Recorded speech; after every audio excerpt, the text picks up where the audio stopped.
Welcome to My Opinion here on My Opinion TV. Don't forget to like, share, subscribe, click the notification bell so as soon as a video is released, you'll be one of the first to be notified. And if you're listening or watching this channel and have not yet subscribed, please go ahead and subscribe and help with the growth and development of this channel. And also don't be scared to drop a comment in the comment section. Most times I reply. This morning we want to talk about a tragedy in Westmoreland. It's a double murder, a couple murdered in front of a lot of kids. And it is becoming more and more troubling in Jamaica as more kids have been suffering at the hands of gunmen. Either they have been shot, they have lost a father, they have lost a mother. And what has been happening these days, it is that these incidents are taking place in full view of the kids. Now, some of these kids will definitely need professional help to take them away from the trauma, to put them on a positive path, while we never know, some of these kids might decide to seek revenge. We are all too familiar with cases where gangsters' sons grow up to be gangsters, and gangsters' sons grow up to avenge the death or the killing of a loved one.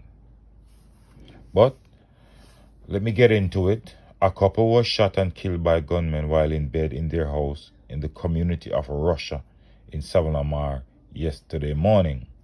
They have been identified as 21-year-old Anthony Godfrey, otherwise called Tanso, and 19-year-old Christian Brooks, alias Chrissy. A 19-year-old male was also shot and injured and is in hospital in critical condition. It is reported that at about 3:45 a.m., gunmen kicked in the door to the couple's two-bedroom board house. The attackers sprayed the bedroom with bullets, hitting Godfrey and Brooks multiple times, killing them on the spot. The men then turned to the adjoining room where they opened fire on the other man, injuring him. Listen, this is the part that troubles me most. 4 children between the ages of 2 months and 12 years were at the premises at the time of the attack. They were not hurt. The gunmen fled the scene. 4 kids were there when the incident took place. Now, the police are theorizing that Godfrey was killed because he's the brother of a man on a murder charge. But they are saying they're not sure if this killing has to do anything with his brother. Right? They think the attack was carried out by a fraction of a feuding gang which went after a rival gangster who is Godfrey's brother, who was offered bail during a recent court appearance. However, the man did not take up the bail.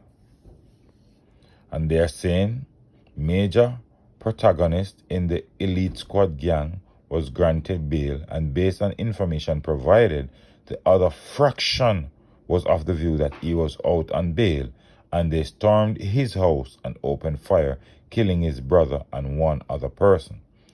It is an internal gang conflict between elements of one particular gang, says the police. At the same time, he said there are no evidence to link Monday night killing of a 60-year-old woman and a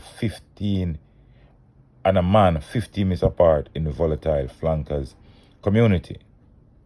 Now, in Western Jamaica, that makes it 4 persons being killed in a short space of time. I am more going to concentrate my energies on the couple being killed in Westmoreland, not the St. James killing.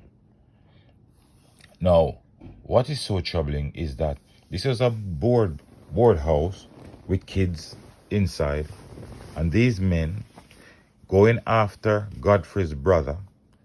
It seems as if these men, they don't know exactly what their target look like.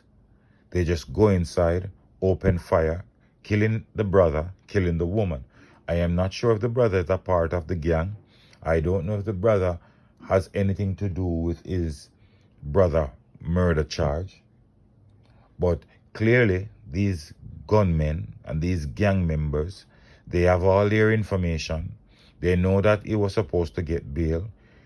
He didn't take up the bail, so they decided that they figured that he was on bail. So they decided that they were going to take him out. Now, when they show up at this man's house and didn't see him, they took out his brother and his girlfriend. And we all know how these hoodlums operate these days. In a typical Jamaican way, they say if you can't catch Quacker, you catch him shot. Well, this might be a typical case. Not sure, as I'm saying to you, what type of involvement his brother have in anything for them to target the brother alone. But it is clear, based on what the police are saying, that because his brother was involved in a murder situation, the hoodlums, the other persons from the other gang, decided that they felt he was there. They went there, they didn't see him. They take out whoever was there. Thank God, thank goodness, the kids were not harmed. But you see, from 2 months to 12-year-old child was inside the house. Now, professional help will have to be sought for especially the 12-year-old, because that child understands what was taking place. And so many youths of Jamaica are growing up these days without a father, based on these stupid acts of violence by some of these men. But we hope at some point the police will do their job. We hope that at some point persons will point out these persons, because we see the police consistently been finding perpetrators of crime very quickly. However, the major problem is that nobody is willing to come forward and give evidence against these men. But sad day, very sad day. Couple murdered in Westmoreland, 2 persons murdered in St. James over the weekend, and especially in the volatile flankers era of St. James, it seems as if there's a never-ending murder situation down there.